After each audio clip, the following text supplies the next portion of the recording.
What's up, my friends? Your backup plan is here, back again with another awesome show for you guys on Christmas grief. There isn't such a thing, is there, that we suffer with Christmas grief around the holidays?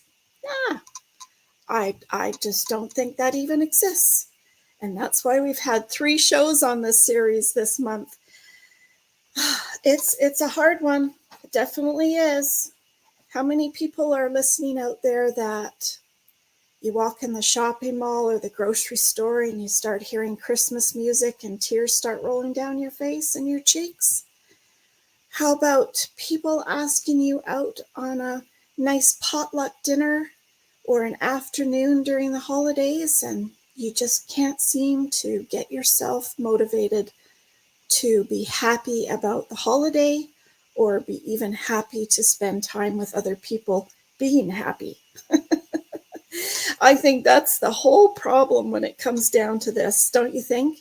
And if you are new here, welcome to our show. Please like, share, and subscribe down here below, and you can see more of our shows coming up.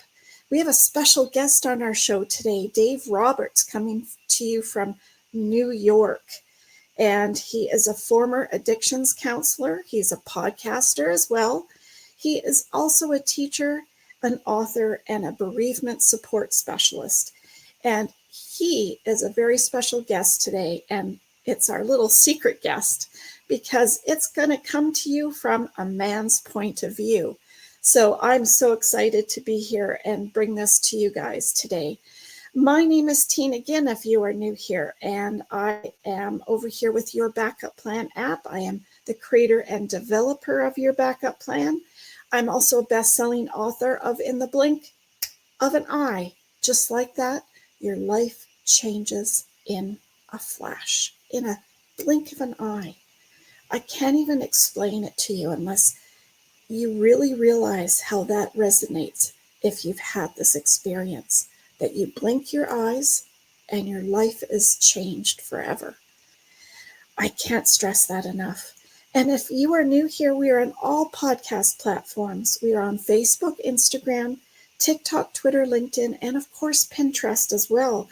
And we talk about real life stories on our show with really amazing guests and about their life-changing events in their life and how something happened or something changed their life, sometimes for the better and sometimes for the worse. But it's all this journey that we can all share with each other and talk about it to make just one little change for one person is always my goal with my guests. Just hopefully it resonates with someone and it helps somebody out. And that's my goal for each and every show. So welcome if you are coming back to our show. Thank you for doing that. We love you here and we'd love to have you. So let's get the party started and we'll bring on Dave in a quick second. In the blink of an eye, life can change dramatically. On our podcast, Talking Taboo with Tina, we delve into these life-altering events with celebrities, authors, and everyday people just like you. You'll also discover Your Backup Plan app, a life-organizing tool designed to prepare you for any unexpected circumstance. It's your safety net, taking the sting out of tragedy. Imagine a plan B that ensures your finances are safe, even in the worst-case scenario. But it doesn't end there. Join our vibrant Facebook group for free webinars on backup planning and secure your future today. Welcome back. Let's bring on Dave Roberts from beautiful New York. How's it going, Dave? Tina, it's going very well. I have no complaints whatsoever today. That's awesome. Well, I'm happy to have you here from beautiful New York. What's the weather like there today? Actually, it's probably for upstate New York, we're having a heat wave. It's in probably the low 30s. Oh, that's not bad. And Christmas Day, we're supposed to be in the 50s, which is... Oh, nice. It's not going to be Christmas-like weather, but I'm sure we'll be getting our share of snow later in the year because it's... Well, it's a nice change, I'm sure, right? It is. I can deal with 50-degree weather just about every day of the year, except for the summer. I like it a little bit warmer. Absolutely. Not too humid as well. That's right. So, Dave, I'm excited to have you on from a man's perspective on grieving over the holidays, during the holidays. And I know that you have a lot to talk about on this topic, of course. And I'm excited to get your story started. So, where did it all start for you, Dave? Well, Tina, as I mentioned, prior to the recording, I'm no stranger to loss. I have danced with grief. I've danced with death since I've been 5 years old. The first loss I recall experiencing was when my father abandoned me at the age of 5, and my mother left my mother to raise me as an only child. I never saw my father again. I found out at the age of 14 that he had transitioned, and I use the term transition to, as other people would use the term, passed on or passed away or died. That's how I conceptualize death. He transitioned at the age of 41 in 1996. He died in a Wow. car. He died in a car accident in Philadelphia, and I never saw him again. Oh, From there, I experienced a transition of the maternal grandmother and maternal aunt who helped raise me along with my mother. My mother, numerous friends, um, family members, pets. I've transitioned 7 pets during my lifetime, um, and just a variety of different losses. But the loss that catapulted me into the head first into the world of death, dying, and bereavement, and caused me to really, excuse me, take a look at my assumptive world, my beliefs, my priorities, uh, how I saw the world, what I valued, was the transition of my 18-year-old daughter, Janine, on March 1st, 2003. She died of Avelia rhabdomyosarcoma, which is a very rare and aggressive uh, muscle tissue cancer. And she oh, trans and she transitioned about 10 months after giving birth to our first grandchild, Brianna. And Brianna is now 22 years old and has a daughter of her own. So, in oh, terms of this, nice. in terms of this whole cycle of life, Tina, I became a grandfather at 47, a parent who had experienced the death of a child at 47, and a great grandparent at 65. And in between, it's been a 20-year journey of rediscovery, in many ways, rebirth as a result of having what the teachings I've learned with the support of others and on my own, that have helped me move through grief and have allowed me to feel at peace and blessed with what I have in my life, and feel at peace with my daughter's transition, knowing that my daughter is always going to be a part of me, and that I have that continued bond with her in spirit that will last until I transition. Yeah, Um, I that's awesome. Well, Yeah, it's not awesome, but it's awesome how it all came to be that way for you. yeah, yeah. That's very, very nice. How you feel like you're not totally left without her, um, having the others in your life. And is it the life that I envisioned leading when I got married over 40 years ago? No. But one of the things that I tell individuals is that we go in with this misconception that life is always going to be fair, and life isn't always going to be fair. Life is not No, fair. The measure of our lives is what we do, how we transcend the challenges that are presented. And do we have the choice after that? Are we going to make the choice to re-engage in a purpose-driven life in spite of what's happened? That's how we measure the quality of our life. We're not going to leave this world unscathed. We're always going to go through some type of challenges. Some challenges are more, to others, more profound or more challenging than others. However, I'm a firm believer that you don't put a measuring stick on tragedy. Everybody's idea of tragedy is different, and as bereavement support specialists, as therapists, we need to meet everybody at their worst tragedy. It absolutely. doesn't have to be mine. The pain of my worst tragedy can help me align with the pain of somebody else's worst tragedy. Yeah, I've experienced my own worst tragedy, and I can sit with an individual in theirs. yeah. Um, Now, with the topic being over the holidays, how would you say it's affected you? What, it's been a while for you, but if you started like around the first 5 years, how was working around the holidays difficult for you? What did it do to what it does now? I think if you look at the first few years, and I'm glad you framed it like that, Tina, because I don't talk about stages of grief. I talk about phases. In the early phase, I would think you would probably look at within that first 5 years. Um, the holidays were not really one of my favorite times of the year. I was never a holiday person to begin with for a variety of different reasons, but after my daughter transitioned, the holidays became more stressful.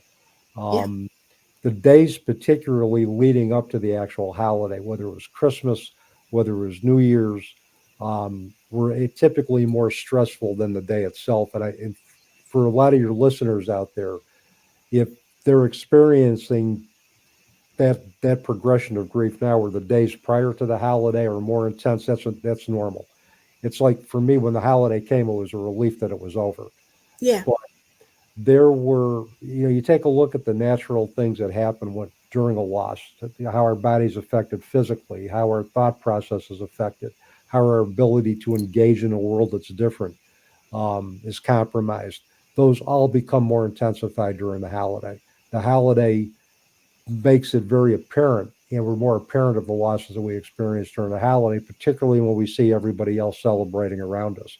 And yeah, particularly those first holidays, there's a lot of questions. Do I do the Christmas dinner? Do I do the holiday dinner? Who do what what steps can I take for self-care? Are people going to be upset if I don't show up at gatherings that I normally showed up with when my loved one was around? How yeah, much flexibility can I give myself if all of a sudden I go to a gathering and realize that, geez, I don't want to stay, or I yeah, just want to spend my time. And these are all questions and concerns and fears that individuals have going into those first holidays. And all of that is normal. And for me, one of the things I learned to do was do the things that I felt that I was capable of doing, and the things that I did not want to touch or I couldn't touch, I backed away. And even if it caused concern from some individuals who said, well, come on, re-engage in life. Come on, just no. Um, Grief is very disempowering. When we experience a loss, we're disempowered on so many levels.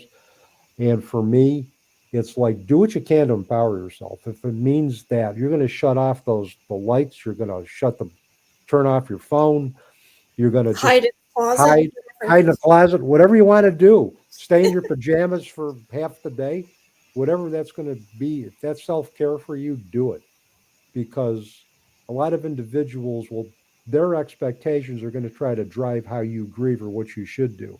And the bottom line is you have the power, and you should be empowered to see your grief through your own eyes and to do your grief journey as you see fit. I can Yeah, walk it with you, but I can't walk it for you. And I'm not going to try to walk it and tell you that you have to walk it my way. We all grieve in different ways, and we all need to respect that. And especially during the holidays, people are going to respond differently. They're going to grieve differently. They're going to react differently. And as long as they're not hurting themselves or anybody else, it's all good. We need to be able to sit right. with that, witness that, support it, and just be Allow it. their pain and allow it. Exactly, allow it. Absolutely. Do you think you get more pushed over the holidays to attend different holiday things because you're a man and you I'm just looking at a man and a Yeah, woman's version. Um, do you think it's more recognized that what's your problem, Dave? Because, it's the holidays and are yeah, you yeah, coming, not coming kind of thing? yeah. I think there's a different set of expectations that are placed on men's grief than there are women's grief. If you take a look, and I've told one of the things that my students have told me, if we're just looking at like a heteronormative relationship, male female relationship as the example, I've had female students of mine at Utica University come up to me and say, and just females in general that I've met, my husband or my boyfriend doesn't talk about their feelings. Well, good luck. A lot of men don't. You're going to have better luck getting them to build a rocket ship and fly it to Mars than you're going to have a direct discussion about feelings. But here's the thing that is a myth. Men and women feel just as intensely, but we deal with it differently. with men, we may distract ourselves from our feelings. And I tell, we get busy, we do stuff. If we're starting to feel out of sorts, if we're starting to feel sad, or we want to cry, we do that privately, or we do something to distract ourselves from it. Because growing up, we've heard, suck it up, be tough, take care of your family. If you share your feelings, it's a sign of weakness. Now, for Yeah. women, it is more than okay for them to share their feelings and to talk about their feelings. For men, it's taboo. Yeah. But here's the thing: men are in their thoughts quite a bit. I mean, I'm in my head quite a bit. If you ask a man what they're thinking, and they say, "Boy, this sucks," and we'll say that this totally sucks. You could ask them, "Well, how does that make you feel?" And then they can start talking. Well, I'm angry. I'm sad. This is really pissing me off. You know, but you have to get to their thoughts first. And here's the other thing: during the holidays, a lot of times, you'll hear things like, "Well, geez, my husband is uncomfortable with my tears," and they're not just totally uncomfortable with your tears because tears bother them. It's the significance of those tears that matter. For me, and I'll use myself as an example, my daughter had an incurable disease. She was stage 4 when she was diagnosed. We were told that there was no cure. I knew immediately after that consult that I was going to be a member of a club that I had no intention of ever wanting to join.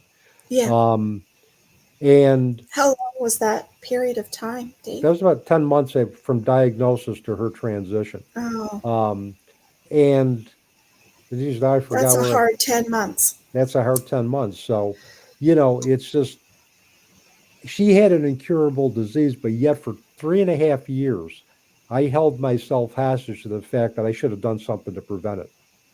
And I should have been more mindful. I said, if we caught this earlier, maybe we could have done something. Maybe she could have Yes. survived. I put this all on me.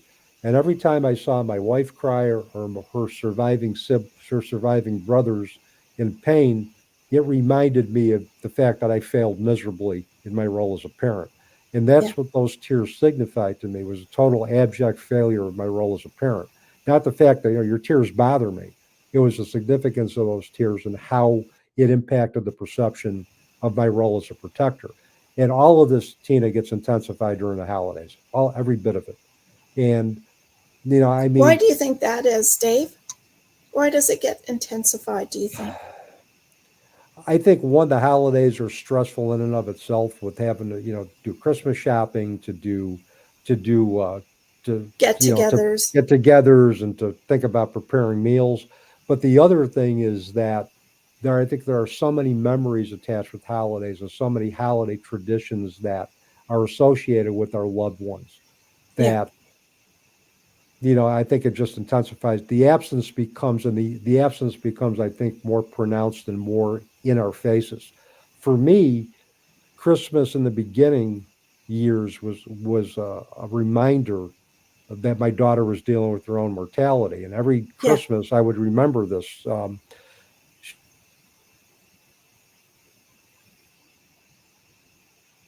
Oh, we lost him for a second here. Hold on. He's going to come back in a second. He froze. Sorry There he about that.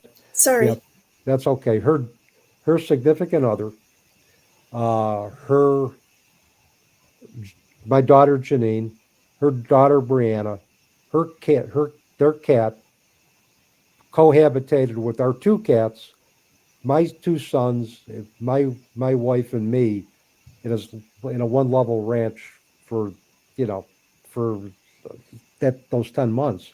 So we had everybody under one roof, and there was a time that we found ourselves alone, which was very rare when you've got, three four-leggeds and about 7 two-legged individuals, Yeah. living in our Floating house, around. Yeah. floating around. So she looked at me and she said, Dad, I did a lot for everybody for Christmas this year. And the only reason I did that is because I'm not sure I'm going to be here next year. She knew she wasn't going to be here next year, Yeah. but she had to tell me that. But what I looked at later on was that it was actually her telling me that was a gift because it prevented me from asking, or for me answering her question, am I going to die? Yeah. She basically told me, I know this is going to happen. This is why I'm doing what I'm doing. I'm going to make the most of the time that I have left. But for years that would haunt me, because I would think about that. And I was, at 18 years old, she was coming to terms with her own mortality, when most 18-year-olds are thinking about who they're going to the junior prom with, what college they're going to. She's thinking about how many years she's got left. Or what Christmas you have or, left. or what Christmas you have left. And that always, but then as I got progressed in my grief, as I embraced different perspectives, as I got more support, as I began to do the work of grief, I understood that that conversation was actually a very intimate moment between us, because she said, I know I'm not going to be here next year. So this is why I did what I want to do. And I'm going to do this because I love you that much, where I'm going to prevent you from asking me the question, am I going to die? You don't need to, you already know where I'm at with everything. And it Good for was, her. yep. That was awfully strong and brave of her. Yeah, there were other moments too, another moment that I could share with everybody, if you're interested and you got some time, um, that did that. So, um, Did you ever have did you ever feel like some people like to set a, a setting for the person that is gone at the table? Did you ever feel like you needed to do that, or would it be taboo for you? could you repeat that question again, Sure. Tina? Because I think we kind of got blacked out again with the internet, so it Yes, was it's. rebooting. So could you repeat that question again? I'm sorry. Did you and your wife ever feel like you wanted to set the table for? Is it Brienne? Janine. Janine? Um, did you ever feel like you wanted to do that when she was gone? No, that wasn't something we did, but one of the things that we try to do is, we would try to light a candle. We would light a candle for. We would, just talk about memories we had of her on certain, like on her birthday, which is in April. Her favorite thing to do is to watch the movie Grease and eat garlic pizza. So one birthday I had garlic pizza and I watched Grease. Oh, cool. So, and those are things that people can do over the holidays. They can certainly set a place for their transitioned loved one. Um, another colleague of mine had this great idea where you put a memory box right in, let's say in the entryway as people are coming in for dinner, have some slips of paper at the pen, have them write a favorite memory about the person who is absent, who is transitioned, and at the end of the meal, they just pick out slips and they randomly talk about memories. They could do things like plant a tree. They can make a donation to their favorite charity. Even with Christmas cards, some people say, well, geez, I feel funny putting the name of my transition loved one down. Well, you can do something like from the Roberts family. That includes everybody. Yeah. Sometimes I've had individuals that have had gifts under the tree from their transition loved one, knowing this is what they would have bought me. And that's also a way to keep the bond going. It's very something simple as Christmas morning. Sit down, light some incense, listen to some of the favorite music that you shared with your transition loved one, bring them to memory and see if that doesn't bring a feeling of peace. And the biggest thing for me is to understand what your capabilities are. Delegate, ask for help. If you're used to doing a big meal by yourself and you can't do it this year, ask for help. Yeah. If you can't, if you can find a place Christmas Eve, do your maid dinner Christmas Eve. Go out for Christmas Eve dinner if you can plan that. You know, um, Or ask maybe start a new start anew. Christmas tradition. Yeah, Go for start. Chinese food on Christmas Eve or something like. I think it's the change that maybe might be beneficial too, don't you?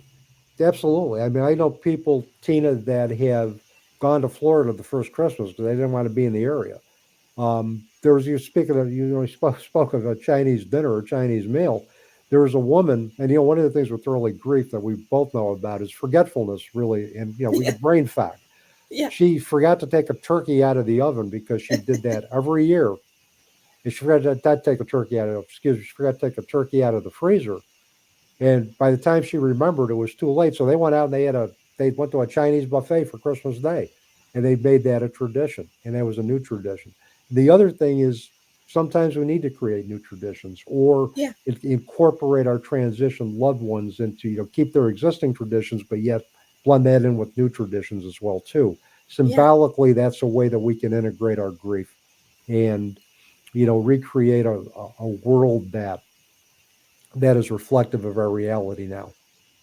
And I'm surprised even losing pets is so difficult, and it truly is. And I didn't realize when some people say, if you lost your cat or your dog, um, it means a lot. And I didn't realize that it did until someone had said to me on the show that it's based around the love that you had for the person or the animal. Mm-hmm. And so that's where the grief comes from, is from all that love that you had. Well, and the other thing too, Tina, this is what also can make grief very intense during a holiday. And I'll give you an example. My daughter Janine predeceased her two favorite cats, Bootsy and Angel. And Oh, in my website, Bootsy and Angel Books LLC, the Bootsy and Angel are her two cats. Bootsy was a Christmas gift from her best friend, and Angel was a rescue cat. Um, she predeceased them. So after, when Bootsy transitioned, one of the things that, I started thinking of my daughter again, you know, and one of the things that we need to be aware of and is to, if we're doing let's say an overall assessment of loss, do pet loss assessment too, and see what the connection was to their transition loved ones. If that their loved one predeceased their pet and their pet dies, there's going to be multiple layers of grief going on because the memories of the pet will evoke memories of the person that they were connected to, and also will make grief more intensified during specific milestone events and holidays as well too. And that's something to be aware of. Pets yeah, represent unconditional love. um, they love us when we don't love ourselves. And yeah. Bootsy became my caretaker after Janine transitioned. He would get me up, he would get me moving. Even he'd get me up at 4:30 in the morning. He wouldn't let me go back to sleep. He he did. I said, Bootsy, come on, it's 4:30. Meow, meow, meow, meow, meow. He just got me moving. He loved me when I had trouble loving myself after That's everything that nice. had happened. So that's the other thing with pets as well too. And pets sometimes fall into the category of disenfranchised grief because people say, hey, you can get another dog. Yeah, Well, yeah, you can't get another kid, you can't get another parent. You're not going to get another dog or cat to replace the love and the significance in your that you life have. that you have. You can't do Hmm. that. And No, it's and that's one of the worst things you can say to anybody. Well, you're going to get another dog. yeah. No, you can't. This, you know, and having to survive. Like Yeah. Hope said yesterday when she said, "Well, you have another." Somebody said, "Well, you have another. Good thing you have another son." Oh, yeah. Like, really? There. Well, the thing is, Tina, a lot of people don't mean to say stupid stuff, Yeah, but they'll do it with the greatest of intent because they think they've learned that's what's comforting. Well, it isn't. And so during the holidays, don't say things like, "Well, God needed another angel. God won't give you any more than you can bear." Somebody said that to me, and I said, "He already did. He took me. My daughter's gone. This is more than I can bear." yeah, Um, so, or, but yeah, I guess God needed another angel, or things are going to be okay. Well, no, they're not. Things aren't okay. And how do you know they're no, going to be okay? yeah, Don't ask somebody how they're doing unless you're prepared for a long answer and you're prepared to sit with that answer, because how you're doing is a very complicated question to ask somebody who is grieving, especially during the holidays. Maybe yes, make it like, how are you doing in this moment? How are you doing today? That may be more realistic, you yes. know, that may be more I realistic. I was telling Hope yesterday on the show for everybody that would like to know that we have had part 1 and 2, and you can get it on the YouTube channel. And this is part 3 that you're watching. But down below in the description box, I wanted to make sure that Dave has all his website linked down below as well, and mine also for your backup plan. So make sure you like, share, and subscribe, and share it with somebody that you know that is grieving, that it could help. What a great Christmas gift that you could give somebody, to say, here's a series of videos maybe something resonates that Dave said, or Hope said, or Cindy said, or whatever it might be, or I said. But what I did like in what I was explaining to Hope was that I had a counselor on one of our shows, and she had mentioned, and I've gravitated to this ever since, that she said, when you call someone up and ask them or stop by, don't say, "How are you doing today?" Because that, for a person who isn't doing well, that just makes you want to just start blurting out crying right away. So, what about saying, on a scale from 1 to 10, what are you today? So then you know when you're calling that they're a 1 or a 2, how to treat it. And if they're a 9 or a 10, then you also know how to treat it. I think that's a good way of talking or sharing how you're feeling.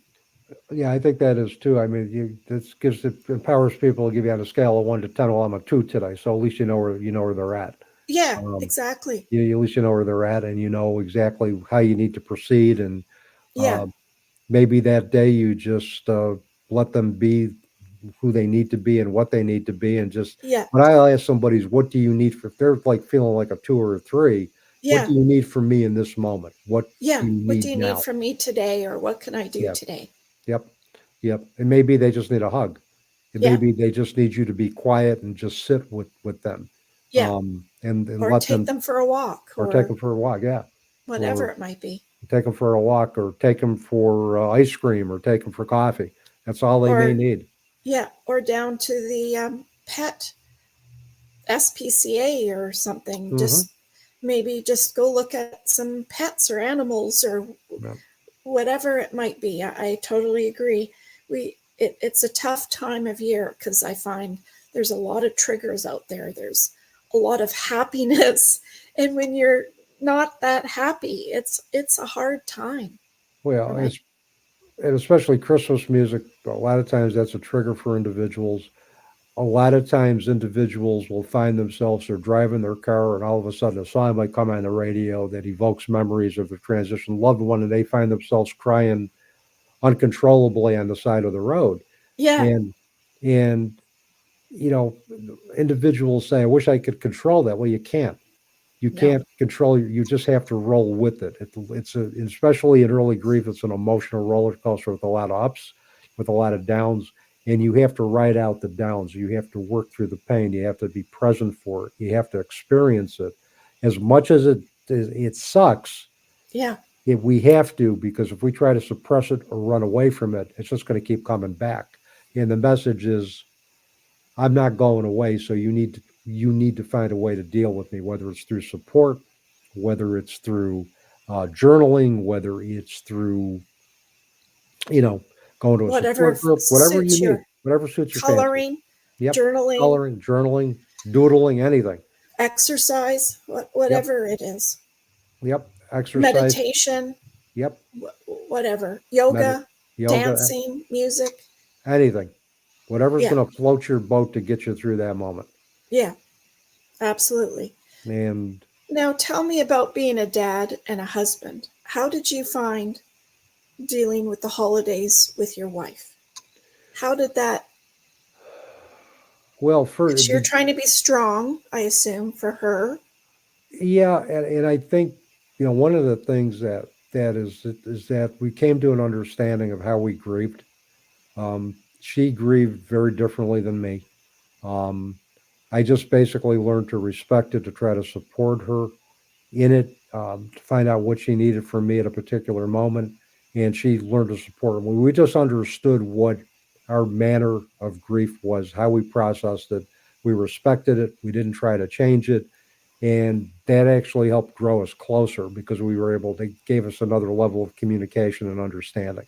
Yeah. Um, and the holidays now are kind of, it's just something that we've integrated our grief, and we know we are so connected with our daughter, with her spirit, with who she is as a part of me. I've integrated the best parts of her as part of me, so she's with me during the holidays. I know where she is. She's inside of me. She's within me. She's living a life of pure love and bliss on the other side. Does that mean I don't have days of sadness or periods of sadness? Or no, I still have those yearnings. Yeah. I still want her here for specific moments. There are days that I still miss her, but I those moments are few and far between. Um, and they always have something to teach me, and it's always another way for me that it's like, wow, I'm experiencing these feelings because it's another way for me to remember the love that we had. I don't look at Yes. that as being a bad thing anymore, something I avoid. It's You're kind right. of I've embraced kind of the yin and the yang of grief at this point, where before I just wanted the It to yin, go away. I wanted one of those to go away, but Yeah. that but now it's I know I could make billions of dollars if I could have a switch mhm, that you could, as soon as the grief started, you could dial it down. I mhm, know I could be a billionaire with that one, yep, because I really think that there's so many triggers. So I'm assuming as a man, you're always trying to push them down and be strong for your boys and for mhm, your wife and mhm, your job, and mhm. it I can't imagine how tough that must be. Yeah, I mean the structure, and I'm a firm advocate for structure and grief. You have something that can give you some structure, give you some reason to move. It's always and B, it's a good thing because eventually it won't be out of survival that you'll be doing it. It'll be something that you'll rediscover your passions as you continue to work through your grief. So I think structure is good. Yeah, Um, and I also think we need to balance structure with being with ourselves and reflecting as well. and experiencing all of the emotions that occur with grief during the holidays and throughout the year. Because the thing is that you'll hear in society, you've heard this. Well, you got to be happy. Well, happiness by itself isn't the key to fulfillment. I think being genuine with our emotions, understanding who we are, being able to sit with somebody who's just as sad as has as many sad days as happy days, or Yeah, who's angry.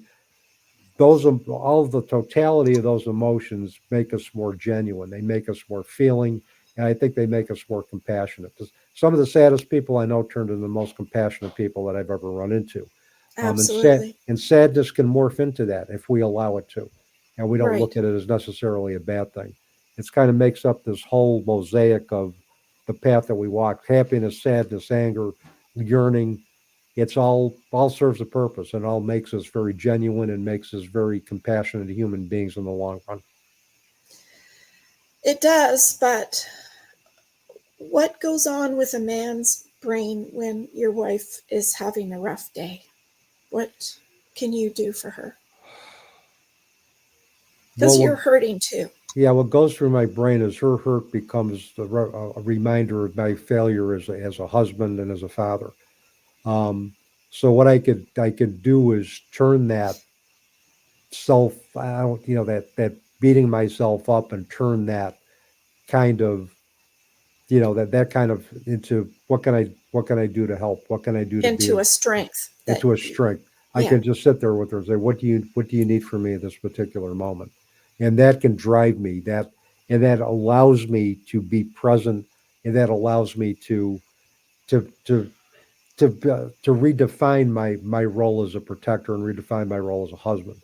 It's like, well, rather than basically beat myself up over for something I couldn't change that was beyond my control, what can I do now to translate that into compassion and love in the moment? What yeah. can I do now to to help her find a solution, or help her find a path to her To sad that moment? switch. Yeah, to that switch. Yeah, yeah, to help either turn that switch off, or channel that switch into something else. What can I do to Yeah, support that? yeah. What can I Do you do to? find it worse for your wife as well over these holidays? Because I say as soon as Remembrance Day finishes, it's just like the whole switch of Christmas starts. So Yeah, it's a long month. yeah, it is a long month. I mean, I think we both, she's experienced her share of loss as well as me, and I think we've both come to an understanding around Christmas that we understand what our new reality is, and we try to express gratitude and be grateful for who we have in our lives. Um, Yeah, and the fact that they're present, the fact that we're still alive. Yeah. For many times I felt guilty for being alive. That Yes. and my daughter had transitioned. Um, there was a quote on forgiveness, and I think by one of Canada's favorite sons, Neil Peart, the late great drummer for the rock group Rush, who wrote about his own challenges with loss, and I'm sure you're very familiar with his journey. But he talked about forgiveness, and we'll see if I can remember this. He said there would be no peace for me, no life for me, unless I learned to forgive life for what it had done to me, learned to forgive others for being alive, and eventually learned to forgive myself for being alive. And that always stuck with me, is that I Hmm. had to forgive the hand of fate for dealing me the hand of cards that it did. I had to forgive others for being alive, because I'm thinking to myself, well, you know, I had to, but I also had to forgive myself more so for being alive. And I want to qualify that. I would never, when I saw an intact family with father and daughter, I would never wish for what had happened to happen to me, to happen to them. It would be like, damn, that should have been me. Yeah. That should have been me. That should have been my family. It was just like, I looked at that as just a total injustice that I was dealt with a hand of cards. But I had to forgive life for doing that to me, and I I had to, think it's the big why. yeah, the big Why one. me? Yeah, we have to go through that, especially during the holidays. Those intensify. You Yeah. know, why am I left walking this path? Why am I left walking this path? Why is my life the way it is right now? What if I did this? What if I did that? Right. And eventually, the only answer that would have satisfied me is that somebody coming down from the great beyond, God or his representative, saying, "We're going to give you your life back. We made a mistake." And once Yeah. I realized that that wasn't going to happen, I sat in the quiet. I quieted my mind, stopped answering the questions, and then I knew exactly the path that I needed to take to be able to work Get through my over that grief hump. and get to the other side of grief. Absolutely. Yeah. I don't think we ever get to the other side of grief, but we have more tools to deal Hmm. with it, I guess. Yep. And getting to the other side of grief for me means accepting that I'm living in a world that's different. Yeah. That that's going to It's this always, way, it's this way, but I'm going to re-engage in life in spite a of the little way my world differently. looks. Yeah. Yeah, so that's for me what working through the other side of grief is. It's Right. never about closure to a life. It's never about closure to a relationship. It's about accepting that this is the way things are. I can't change it. So I'm going to make the most of what at the time that I have left to engage in a purpose driven and meaningful life. Right. Because let's face it, I mean, for example, cancer, heart attack, or diseases, they Hmm. don't have a time frame of, well, No. it's not going to hit you over the holidays. I mean, there's a lot of people in cancer clinics during December and January, and other holidays for that matter, but Hmm. there's no time, and it's just more difficult during these times. What about your sons? How did that have an effect on the family? Are they Well, older or younger? Janine was a middle child. My son Dan is the oldest. My son Matt was the youngest. Um, Matt, I think, um, it affected, I think, his initial stage into initial an introduction into the teenage years, because he was one of the caregivers for my daughter. When her significant other was going to work, um, he and my wife had something to do. He would take care. He would take care of Janine. Yeah. My oldest son was away at college. He wanted to come home, but my daughter told him, "Look, you need to follow your dream. You don't need to be here." Um, and I know they dealt with their own pain and their own grieving the loss of that relationship, because sibling grief is very different than parental grief. Um, there's a lot of times siblings get overlooked in the process during the holidays, and because everybody's worried about, and any other time because everybody's worried about the parents. They dealt with their grief in their own way. They've turned out to be very, very fine young men. I'm proud of them both. And they dealt with some very difficult times. They dealt with my wife's and my grief as well as their own, and they were always supportive. They were just they just turned out to be very, very good young men. I'm proud of them both. I'm Good. I'm proud of them both, and um, they honor their Janine in their own way, and they remember her in their own way. And um, but again, don't forget the siblings during the Yes, holidays or any other time. Don't forget absolutely. they need their grief can become disenfranchised if it's not acknowledged. What was your Christmas? Oops. What was your Christmas holiday like for the first 2 years? The first year was I was kind of in a fog the first year, Both but of you one and your wife were yeah, in a. yeah, the first year was the one of the things I remember is that Janine was a hospice patient, and hospice staff came over with Christmas gifts for my granddaughter and for her daughter, which I remembered that as being a beacon of light during a great period of darkness that first year. The second year was really excruciating because in many ways the second year is worse than the first in grief because the second year the reality of what you're facing hits in. The first year is kind of surreal, and the second year was just really tough. I just wanted to fast forward to I wanted to go from like January. Thanksgiving right to like the middle of March of the third year. You know, Exactly. I I wanted to always go. said I wish I could just go to bed after Remembrance Day and wake up at the end of January. Yeah, me too. That would be perfect. I wanted to wake up probably like in May of that Yeah, following of the third year and get through March and when the April weather changes. when the weather changes. Yeah, just the darkness of winter exacerbated during that second year because the second Yeah. year was just so excruciating on so many levels. And it is for so many people that I've sat with. The second year is worse than the first. I think the second year is more angry. You have more angry feelings. And I think more emptiness as well Yeah. because you realize that this is my world going forward. That there's no Yeah, do it's the overs. fact. Yeah, it's facing the fact. Yes, reality sinks in addition to the shock and the surrealness, and it's just like this is my life now, Yeah. and what am I going to do about it? And Did you do I? have did you and your wife have trouble with people inviting you out for Christmas events? Did you Uh, feel that was a n- problem? no, it wasn't because the events we went to were kind of more family oriented, and they understood what was going on. Um, and it doesn't get like this year for Christmas, we'll go to my son's house and then we'll go to her family's house for Christmas. And beyond that, we may see some friends over the holiday, but it was never an issue then and it's not an issue now. Good. Um, but one of the things that I learned and I tell people is be flexible. If you go to a gathering in early grief and during the holidays and you think you want to stay, you're all so excited about it, you get there and it's like, I don't think so. Yeah. Give yourself an out and leave and let individuals know in advance. Of, look, this is where I'm at. Today I want to go, but I may wake up tomorrow and decide I don't want to go. And you just need to understand that. It's going to be a product of where I am right now in my grief and where I am with the holidays. I think we have to start recognizing and talking about grief in that way Hmm. because people don't know what's going on in your head. No. And I've had so many people over the holidays that it could be the cashier at Walmart or the grocery store, and they're so bubbly and happy, and waitress or whatever it might be. Hmm. And they're have all good intentions, but it doesn't feel good on the other side when you're dealing with grief. No.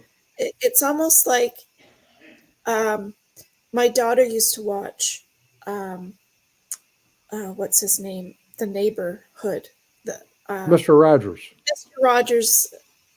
I want to. What did the song go? Oh, it's a Uh, beautiful day in the neighborhood. good. I are you my neighbor? No. Yeah. Would you be Uh, my neighbor? Would you would you be be my my neighbor? neighbor? Yeah. That's it. I, It's kind I of that same kind of feeling. I would sing with you, but I'm afraid we're going to lose live stream viewers if I do. So I'm not going to sing. I'll just sound the words out. Well, my younger daughter, my oldest daughter, when she was young, she used to watch. Half the show would come on, and as soon as he said that, she would sit there and put her hands on her waist and say, "I am not your neighbor." Well, that's true. Hmm. I couldn't. I laughed because it was just. It reminded me of going through the cashier, and the cashier says, "Oh, Christmas is so close. Are you getting ready? Or do you have some exciting things to do?" Or it's like, don't talk to me about this. Hmm. I'm trying to avoid it, that kind of thing. And I felt like my daughter did when Mr. Rogers said, "Be my neighbor." And I always kind of, then it would make me giggle because that would remind you. Mm-hmm. So I guess you can just try to use whatever you possibly can to get over those moments. Mm-hmm. Yep. It's whatever is going to find, you're going to find peace in the moment doing. You do. Yes. And Yes. you don't have to justify it. You don't have to explain it. If you cry, and you will cry, you don't have to explain your tears to anybody. Um, I facilitate a once a month general bereavement support group here in the area. And for new members, I tell them crying is allowed. We have tissues, and I know the flood insurance is paid, so let's let it go. And So, yeah. you don't need to have to explain it. You don't have to apologize for it. What you've been through is the worst tragedy of your life. Let it go. It's Yeah. healing. Tears can be healing. Let it go. Yeah. And from a man's point of view, how do you talk You to know, men about that?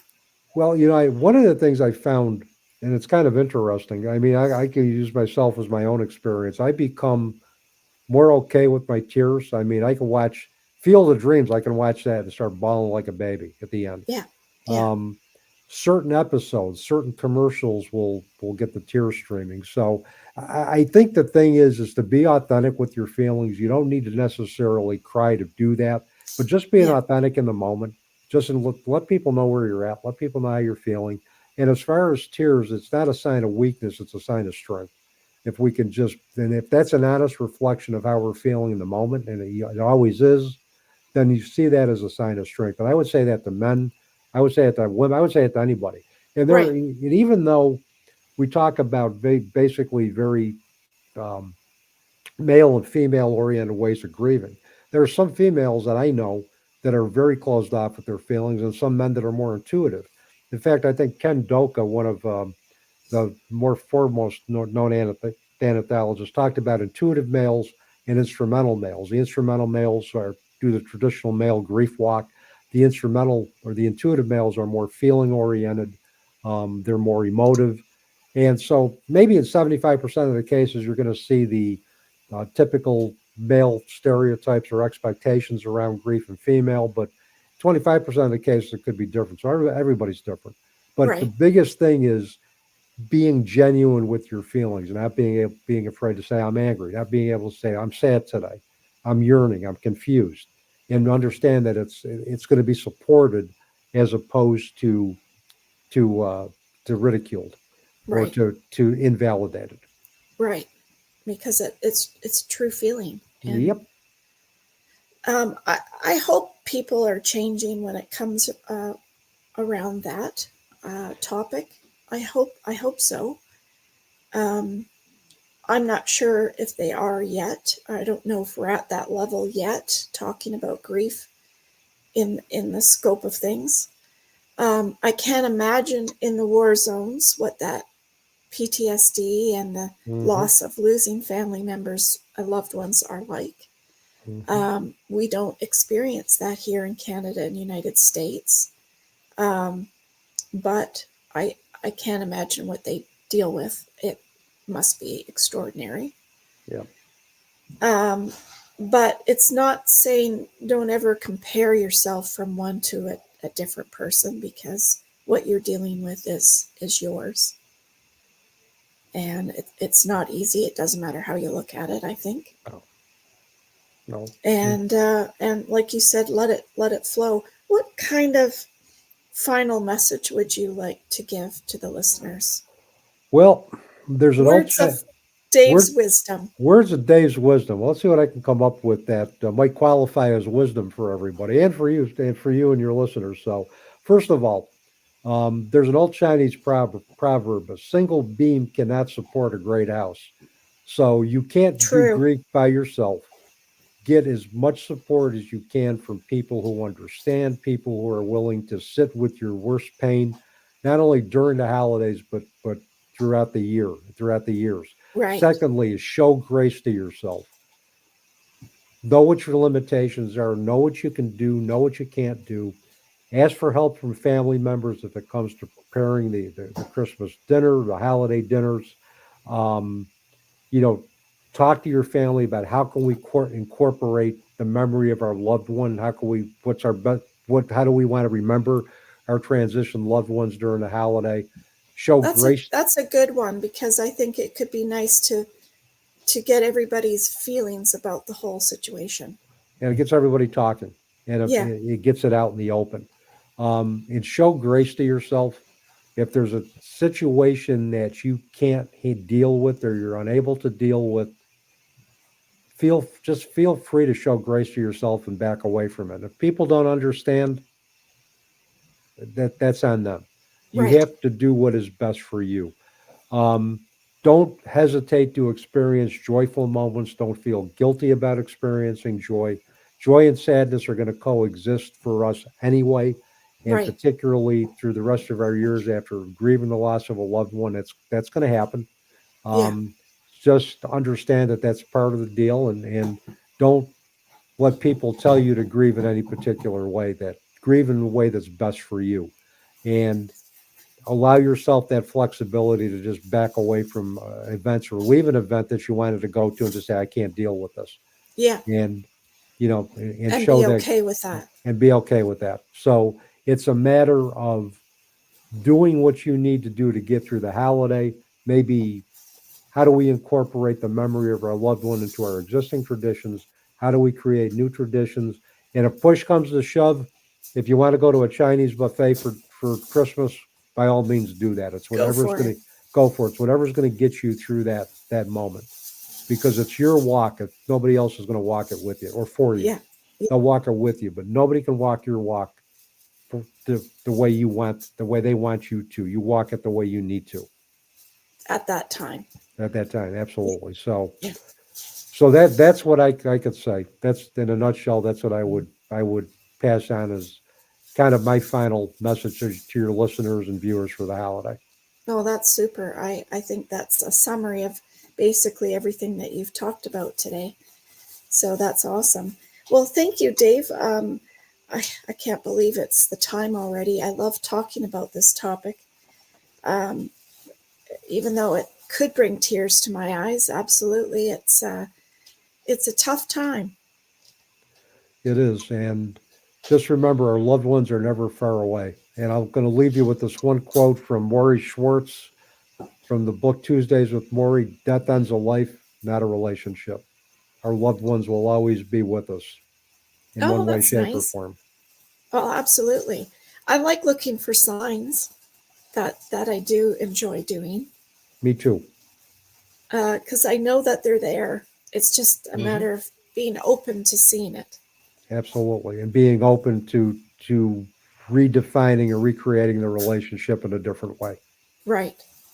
No, that's awesome. Thank you, Dave, for coming on. Dave's new to our show, so we're gonna have him come back at some point and talk a little bit more about grief, because you do have a lot of information from your groups that you put together and your Hmm. podcasts and things like that. So thank you so very much. Thank you for coming on the show. And thank you for And having me. oh, you're very welcome. I enjoyed it, and I enjoy talking about this topic and helping others. Um, so everybody, we aren't Superman, even though we act like we are, because nothing's going to happen, right, Dave? I mean, No. men think that all the time, don't they? Nothing's going to happen to us. Yeah, I like when I saw individuals, families that that have lost their child, I felt sad and but I said, thankfully, that's not me. And then Yes. it became me. Yeah. And then all of a sudden I said, well, that line isn't going to fly anymore. Now I No. got to figure out what I'm going to do with all of this, how I'm going to work through it, and how I'm going to, re-engage in life again. Deal with it. Yeah. Hmm. And we look at the last 5 years in the world around us: shootings in the schools, and work accidents, and car accidents, and overdoses, and the pandemic. I mean, we're losing so many young people to the overdoses, and of course, the pandemic. not to mention these crazy wars and the natural disasters going around us, wildfires and floods and hurricanes and even the volcano that's happening right now. But don't forget to smash that like button and share it with others that, it could be a very special gift to share this with someone that's grieving that that could really be able to deal with this. And if you are thinking about that special someone right now, you don't know how many birthdays you're going to have left. You don't know how many Christmases they're going to have left with you. Make sure you reach out to them, call them, knock on their door, FaceTime them, whatever it means, and tell them how much you love and care about them, because you really don't know.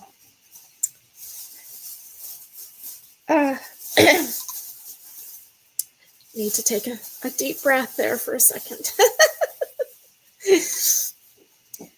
But like Mike Tyson says, everyone has a plan till you get punched in the face. And that's very true. You don't realize, I have talked to so many people, I have my will, I have my power of attorney done, but they don't realize about all the other stuff that we have to do as well. And you don't realize it until you are given that job to do after the person passes away, and how much more you could have done beforehand that would have made your life a lot easier. And that's why I created your backup plan to start with, to make that life a bit easier. So that being said, I always end our show with Carol Burnett, and I know, Dave, you know who Carol Burnett is. I do. I'm so glad we had this time together just to have a laugh or sing a song. Seems we just get started, and before you know it, comes the time we have to say so long. So long, everybody. It was great having you on the show, Dave. Thank you again so very much. Thank you, pleasure, listeners. Tina. You're welcome. Thank you, listeners, and I will see you on the other side when we get together again. Make sure you like, share, and subscribe to our show so that you know when our shows are coming up next. And have a very Merry Christmas and Happy Holidays to everybody. And stay safe and be kind. See you soon. Bye. Bye-bye.